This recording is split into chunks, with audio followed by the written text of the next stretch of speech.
Well, corruption historically is rampant in this country.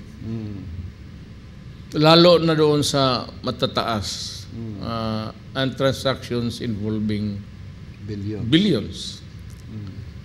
But at that time, I was addressing myself to yung issues at that time na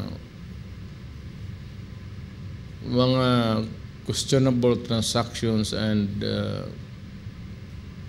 nakikita ko yung mga tao, yung mga nandyan yan sila palagi, they are a permanent fixture dyan sa basing anong klaseng administrasyon. Nandyan yan sila palagi. So they make millions. Apparently, greed has no limits. So kung baski anong administrasyon, pag magkapera lang sila and they wallow in wealth, anak nila, Amerika, nag-aaral, abroad, may mga bahay sa abroad, makikita mo naman sa lifestyle. Even sa kotse, mga modelo yung mga Mercedes-Benz, ang taong bayan, at ako, kung makikita, ang gandang kotse na yun, kanino yun? Parang gano'n.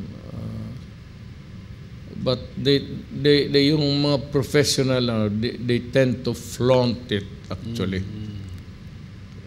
They probably enjoy it or find contentment in doing it.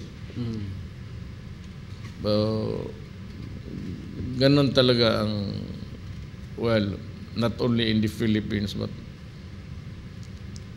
elsewhere. Pero kasi dito, we are not concerned about what's happening in the other parts of the world, in Asia or in the America, sa Americas, the North and South, and in Europe. So we limit ourselves now because of this is a very dynamic and troubled world.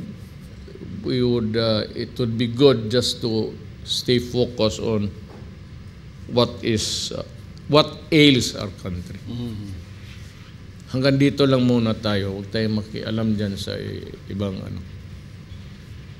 Kasi yung unahin natin yung atin. We cannot correct the mistakes of others anyway. It's not our problem. It does not concern the lives of the Filipinos. So what the heck?